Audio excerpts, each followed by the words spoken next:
Bagaimanakah perasaan Anda jika ada yang batuk di sebelah Anda? Feel. Sebel. Atau biasa saja.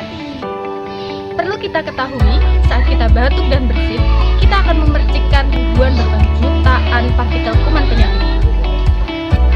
Adapun etika batuk dan bersin meliputi: pertama, jika hendak bersin dan batuk, jangan lupa gunakan tisu untuk menutup mulut dan hidung.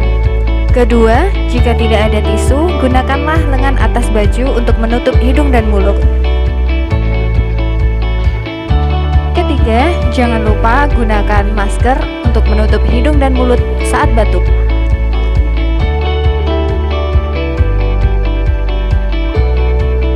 Keempat, tisu atau masker yang telah digunakan jangan lupa dibuang ke tempat sampah.